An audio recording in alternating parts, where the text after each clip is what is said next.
Hello research scholars. कैसी चल रही है आप लोगों की रिसर्च? हम एक ऐसे टॉपिक के ऊपर बात कर रहे हैं जो किसी भी रिसर्च में बहुत ज़्यादा इम्पोर्टेंट होता है। हम बात कर रहे हैं रिसर्च मेथोडोलॉजी की, क्योंकि कोई भी जब रिसर्च होता है उसमें मेथोडोलॉजी सबसे इम्पोर्टेंट होती है। और अभी तक हमने बहुत कुछ चीज़ों के बारे में डिस्कस कर लिया है। आज हम फाइनल जो पार्ट है इसका मेथोडोलॉजी का, उसके ऊपर चर्चा करेंगे। और इसमें मैं आप लोगों को एक लास्ट ओवरव्यू बताऊंगा कि जी, जब भी हम कोई भी मेथोडोलॉजी को अडॉप्ट करते हैं किसी भी रिसर्च के अंदर या डेजर्टेशन के अंदर, तो ऐसे कौन कौन से चीजें हैं जिसको हमें अवॉइड करना चाहिए या जिसको हमें बिल्कुल आप ये कह सकते हो कि अपनी रिसर्च में करते हुए इन चीजों का ध्यान रखना चाहिए। तो अगर आप इसको ध्यान से देखोगे तो बहुत सारी चीजें आपकी क्लियर हो जाएंगी। जैसे कि अगर हम बात करते हैं कि जी ऐसी कौन कौन सी है, तो सबसे पहली चीज क्या होती है, वो होती है कि आप लोगों को है ना, कोई भी जो इरेलीवेंट डिटेल होती है। इरेलीवेंट डिटेल का मतलब क्या होता है, जो उस चीज से संबंध ना हो। कैसे कि कोई भी एक नॉर्मल सी चीज है, उसको आप लोग एक्सप्लेन ना करो। आप अगर एक्सप्लेन करोगे तो वो आपके लिए नेगेटिव जाएगा।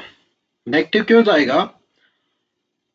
वो नेगेटिव इसलिए जाएगा कि आप लोग जब भी कोई भी रिसर्च करते हो, तो उस कंडीशन में आप लोगों को ये सोच के चलना है कि जो भी मेरे रिसर्च को पढ़ेगा वह बहुत ज्यादा एक्सपर्ट है, उसके पास बहुत ज्यादा नॉलेज है। तो उस कंडीशन में क्या होगा, अगर आप इधर उधर की बातें को बताओगे या उसको एक्सप्लेन करोगे, तो उस कंडीशन में वो क्या कहेगा, क्या है यार, इसने पता नहीं क्या लिख रखा है। और हम भी नॉर्मली जब कोई भी पेपर पढ़ते हैं या कोई टॉपिक पढ़ते हैं, तो उस कंडीशन में इस चीज का ध्यान रखते हैं कि अगर उसने कोई चीजें फालतू बता रखी हैं, तो हम खुद कहते हैं पता नहीं कौन बेवकूफ था या कौन गधा था जो बार बार वही चीजें रिपीट कर रहा है, या ये चीजें इससे रेलेवेंट ही नहीं है फिर भी ये चीजें बोल रहा है। कोई इस चीज को एक्सप्लेन करने की जरूरत क्या है भाई? जब ये सारी चीजें हमें पहले से अंडरस्टूड है, तो इसको हम एक्सप्लेन क्यों करें? तो इसलिए जो सबसे पहली आवश्यकता होती है किसी भी रिसर्च मेथोडोलॉजी में, वो इरेलीवेंट डिटेल को हम नहीं इंक्लूड करते। ठीक है, उसको हम बार बार जो उसके कॉमन मेथड्स होते हैं उस चीज को हम नहीं बताते। ठीक। सेकंड चीज, मेथोडोलॉजी और मेथड्स के बीच में आप लोगों को डिफरेंस पता होना चाहिए। कभी भी आप लोगों को कंफ्यूज नहीं होना मेथोडोलॉजी में और मेथड्स में। क्योंकि मेथोडोलॉजी क्या होती है, एक स्ट्रेटजी होती है। स्ट्रेटजी किस चीज का, कि आप कोई काम कर रहे हो एक्स वाई जेड, तो उसमें किस किस मेथड्स मेथोडोलॉजी का प्रयोग करोगे, आप कौन कौन से मेथड्स का प्रयोग करोगे। जबकि मेथड्स क्या होता है, वो एक स्पेसिफिक टूल्स या प्रोसीजर होता है। उदाहरण के लिए, अगर आप लोगों को आपके निवास स्थान से दिल्ली जाना है, तो उस कंडीशन में आप कौन कौन सी मेथोडोलॉजी का प्रयोग करोगे। ठीक है, मेथोडोलॉजी कैसे होगी वो एक अलग चीज है। और उस चीज को अचीव करने के लिए आप किस किस मेथड का प्रयोग करोगे। तो दोनों चीजों में एक मेन डिफरेंस आ गया। डिफरेंस क्या आया, जो मेथोडोलॉजी होती है वो आपकी होती है कोई भी एक स्ट्रेटजी। आप लोगों ने एक पाथ बना लिया, उस पाथ पे आगे बढ़ने के लिए आप किस किस टूल या प्रोसीजर का प्रयोग करते हो, वो आपका मेथड होता है। इसलिए आप लोगों को बिल्कुल भी कंफ्यूज नहीं होना कि जी हमारी मेथडोलॉजी क्या है, हमारे मेथड क्या है। ठीक है, तो उस कंडीशन में जब आप इन चीजों को बिल्कुल आसानी से समझ पाओगे, तभी जो आपकी जो मेथडोलॉजी है वो आपकी अच्छी होगी। जिससे नेक्स्ट पार्ट आता है, वो होता है इग्नोरिंग एथिक्स। एथिक्स का मतलब क्या होता है कि किसी भी चीज को करने के लिए आपके कुछ एक नियम होते हैं, कायदे कानून होते हैं, आप नियमों को क्या करते हो, अप्लाई करते हो। तो ये एक मेन चीज क्या होता है कि ये एक रेड फ्लैग होता है किसी भी एग्जामिनर के लिए, कि अगर आपने एथिक्स को क्या कर रखा है, इग्नोर कर दिया, तो कभी भी एथिक्स के साथ छेड़छाड़ नहीं करनी, या एथिक्स, जो आपके एथिक्स होते हैं उस चीज को फॉलो करना है। तभी क्या होगा, आपकी जो रिसर्च है वो अच्छी होगी। ठीक है, उदाहरण के लिए हम कहते हैं जी प्लेगरिज्म आ गया। प्लेगरिज्म आने का जो सबसे बड़ा रीजन क्या था कि पहले शायद, अगर मैं आज से लगभग लगभग 20 साल पहले की बात करता हूं, तो उस कंडीशन में इतना प्लेगरिज्म का फंडा नहीं था। परंतु जैसे जैसे समय बढ़ता गया, टेक्नोलॉजी बढ़ती गई, वैसे वैसे क्या है, आप लोगों की जो एथिक्स है वो डाउन होते चले गए। लोग बार बार कॉपी करने लग गए। तो उस चीज को से बचने के लिए क्या हुआ कि हमें जो प्लेगरिज्म है उस चीज को लेके आना पड़ा, और एथिक्स को जांचना पड़ा कि लोग बार बार उसी काम को ना लेके आए। उसके बाद क्या है, नेक्स्ट जो आपकी लिमिटेशंस होती हैं, आप कुछ एक कमियां छोड़ देते हो, तो उस चीज को आप लोगों को खत्म करना, ओमिट करना है। कैसे कि जो आपकी कमियां होती हैं उस चीज को आप लोग एक्सेप्ट करो, एक्सेप्ट करते हुए कि आप उनको क्रिटिकली इवेल्युएट करो, सोचो, और एक ऐसी काम करो जिससे कि उस चीज से छुटकारा पाया जा सके। ठीक है, बहुत सारे ऐसे काम होते हैं जिसमें हमारी कुछ एक लिमिटेशंस होती हैं कि हम वो काम नहीं कर पाते। तो हमें अपनी कमियों का पता होना चाहिए, और उन कमियों को किस प्रकार से हम दूर कर सकते हैं उस चीज का हमें ध्यान रखना पड़ेगा, ताकि आप लोगों को कोई भी समस्या ना आए जब आप लोग कोई भी रिसर्च करते हो। उसके बाद आता है मिसमैच विद अदर चैप्टर्स। ये एक सबसे इंपॉर्टेंट होता है, क्योंकि जो आपकी रिसर्च होती है वह आपके रिसर्च क्वेश्चन के साथ मेल खाती हुई होनी चाहिए।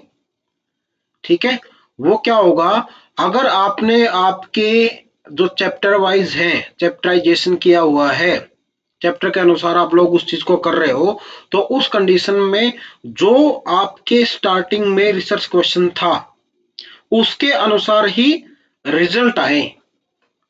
ठीक है, कभी ये ना हो कि जी आपने सोचा कुछ, क्वेश्चन आपका कुछ और है, मगर आप स्टडी कुछ और चीज की कर रहे हो। उदाहरण के लिए आप एग्रीकल्चर की प्रोडक्टिविटी की बात कर रहे हो कि एग्रीकल्चर की प्रोडक्टिविटी को किस प्रकार से इंक्रीज किया जाए, तो उस कंडीशन में आपके कुछ एक अलग आपका रिसर्च क्वेश्चन क्या होगा, प्रोडक्टिविटी ऑफ ए क्रॉप, किसी भी फसल का। मगर उसके बाद आप क्या कहो, वहां पे किसी और चीज की बात करने लग जाओ। ठीक है, और चीज की कैसी, वहां के कल्चरल एस्पेक्ट की बात करने लग जाओ, या वहां पर कोई और लैंड यूज चेंज हुआ है उसकी बात करने लग जाओ। तो वो चीजें क्या हो गई, वो मिसमैच हो जाएगी। ठीक है, जब भी आप लोग रिसर्च करोगे तो उसके अंदर आप लोगों की कंसिस्टेंसी, निरंतरता दिखनी चाहिए। अगर निरंतरता नहीं दिखती है तो वो आपकी बहुत बड़ी समस्या लेके आएगा। ठीक है, उसके बाद जो नेक्स्ट आता है कि हम एक बात करते हैं, मैं आप लोगों को एक ये ओवरव्यू देता हूँ भाई, रिसर्च मेथोडोलॉजी का जो चैप्टर है उसके अंदर किस किस प्रकार से चीजें होनी चाहिए। तो उस कंडीशन में मैंने आपको सोशल साइंसेज का एक चैप्टर या सोशल साइंस का एक एग्जाम्पल उठाया है, मिक्स्ड मेथड का, जिसमें जो चैप्टर है वो रिसर्च मेथोडोलॉजी का है। जिसमें पहला चैप्टर है वो रिसर्च मेथोडोलॉजी के इंट्रोडक्शन का है। ठीक है, उसके बाद आप लोग क्या करोगे, सेकंड पॉइंट के अंदर रिसर्च फिलोसफी और उसका किस प्रकार से हम क्रिटिकली रियलिज्म कर सकते हैं उस चीज के बारे में बताओगे। थर्ड कंडीशन में रिसर्च डिजाइन करोगे, जिसमें आपकी सिक्वेंटल, एक्सप्लेनेटरी या मिक्स्ड मेथड डिजाइन, वो आप लोगों का हो सकता है कि वो आपका किस प्रकार से कार्य करता है, या आप लोग किस प्रकार से उसको डिजाइन करते हो। फोर्थ फेज के अंदर आप लोग सर्वे करोगे, यहाँ पे आप लोग सिर्फ एक डिजाइन करोगे कि जी मेरा जो रिसर्च डिजाइन है वो किस प्रकार से होगा, एक्सप्लेनेटरी होगा या वो आपका मिक्स्ड मेथड से होगा। एक्सप्लेनेटरी का मतलब क्या होता है कि आप क्वालिटेटिव की बात कर रहे हो। ठीक है, मिक्स्ड मेथड की मतलब क्या हुआ, आप क्वांटिटी, क्वालिटेटिव और क्वांटिटेटिव चीजों की बात कर रहे हो, हम आंकड़ों की बात कर रहे हैं यहाँ पे। ठीक है, फेज वन अगर ऐसी कोई कंडीशन है, कोई क्वांटिटेटिव सर्वे की बात करते हैं, तो उसमें जो सबसे पहला काम क्या होता है, वो पॉपुलेशन, आप लोगों को सबसे पहले पॉपुलेशन को डिसाइड करना होता है। आप कितनी पॉपुलेशन के ऊपर स्टडी कर रहे हो, उसके बाद उसके ऊपर कौन सी सैंपलिंग टेक्निक का यूज कर रहे हो।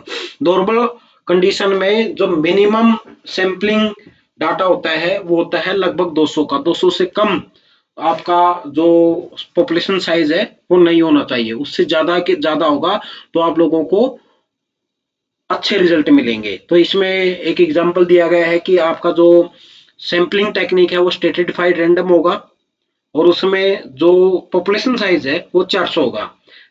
उसके बाद उसके सेकंड सब पार्ट में आएगा कि आप लोगों को सर्वे इंस्ट्रूमेंट को आइडेंटिफाई करना है, उसकी डेवलपमेंट करनी है और उसके बाद उसमें एक पायलट सर्वे भी करना है। ठीक है, उसके बाद जैसे ही आपका पायलट सर्वे पूरा होगा, उसके बाद आपका जो डाटा कलेक्शन का जो प्रोसीजर है वो स्टार्ट हो जाएगा। उसके बाद आप लोग क्वांटिटेटिव डाटा एनालिसिस करोगे, वो आपका डिस्क्रिप्टिव टाइप का भी हो सकता है, वो आपका स्टेटिस्टिकल टाइप का भी हो सकता है, वो आप लोग सॉफ्टवेयर में भी यूज कर सकते हैं, जो आपका SPSS सॉफ्टवेयर है उसमें भी आप उसका प्रयोग कर सकते हो।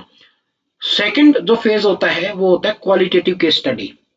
हम क्वांटिटेटिव की बात कर रहे थे, अब क्वालिटेटिव की बात कर रहे हैं। तो इसमें फर्स्ट है कि आप लोगों को सबसे पहले एक पार्टिसिपेंट का सिलेक्शन करना होता है कि मैं किस चीज के ऊपर स्टडी करूंगा। ठीक है, वो आपकी पर्पसफुल सैंपलिंग हो सकती है या कोई भी ऑर्गेनाइजेशन का हो सकता है। वो डिपेंड करता है कि आपका रिसर्च क्वेश्चन किस प्रकार से होगा। वो आपका डाटा कलेक्शन होगा, वो आपका किस प्रकार से होगा, सेमी स्ट्रक्चर्ड इंटरव्यू होगा या डॉक्यूमेंट एनालिसिस होगा या स्ट्रक्चर्ड इंटरव्यू होगा। वो आप लोगों को डिपेंड करना पड़ेगा कि आपके जो पॉपुलेशन है या फिर आप लोग जिससे डाटा कलेक्ट करना चाहते हैं वो किस प्रकार से आपको डाटा इकट्ठा मिलेगा। उसके बाद आप उसको डाटा एनालिसिस करोगे, वो थीमेटिक हो सकता है, वो ग्रुपिंग हो सकता है, वो एन वीवो मेथड से भी आपका वो डाटा एनालिसिस हो सकता है। उसके बाद जो आपका नेक्स्ट कंडीशन आएगी वो आएगी कि जो आपका क्वांटिटेटिव और क्वालिटेटिव प्रकार का डाटा है उसको आप इकट्ठा करोगे। इकट्ठा करने के बाद उसको एनालिसिस करोगे। उसके बाद आप उस डाटा की एथिकल कंसिडरेशन देखोगे कि कहीं पर वो डाटा किसी के साथ क्लैश तो नहीं हो रहा, या मैं किसी चीज की चोरी तो नहीं कर रहा, या फिर मैं एक चीज देखूंगा कि जी सारी चीजें ठीक है। उसके बाद मैं अपनी लिमिटेशंस बताऊंगा कि जी मैं हमने इसको कल डिस्कस किया था, रिफ्लेक्सिविटी बताऊंगा कि भाई मेरा प्रभुत्व तो नहीं है इस चीज के ऊपर। और उसके बाद सबसे लास्ट में मैं क्या करूंगा, चैप्टर समरी को बताऊंगा। तो अगर आप इन स्टेप को भी फॉलो करोगे, जो ये 9 स्टेप्स हैं अलग अलग, तो इनके माध्यम से भी जो आपकी जो मेथोडोलॉजी है, रिसर्च मेथोडोलॉजी है, वो बहुत ही अच्छी होगी। ठीक है, आप इन चीजों को फॉलो करो। एक सैंपल तैयार करो। सैंपल तैयार करने के बाद उस चीज को देखो कि क्या जो मैंने सैंपल तैयार किया है वो जो मैंने मेथड सीखे हैं उनके साथ अलाइन होता है। अलाइन होता है, बहुत अच्छी बात है। अगर अलाइन नहीं होता तो दोबारा कोशिश करो। जितनी बार प्रैक्टिस करोगे उतना ही आप लोगों को फायदा होगा। तो अगर आप लोगों को कोई मेथोडोलॉजी में कोई अगर डाउट है तो आप लोग मेरे को कमेंट कर सकते हो, मैं उस चीज को दोबारा से एक्सप्लेन करने की कोशिश करूंगा। अगर आप लोगों को वीडियो अच्छी लगी हो तो लाइक कर देना। थोड़ा सा मैंने मेथड चेंज किया है क्योंकि वो मेथड काफी पुराना था। ये मैंने थोड़ी सी कोशिश की है कि थोड़ा सा डिजिटल हो जाए, क्योंकि आजकल डिजिटाइजेशन का जमाना है। तो उस कंडीशन में थोड़ा डिजिटल होने की कोशिश की है और इसको और भी अच्छा बनाएंगे धीरे धीरे करके।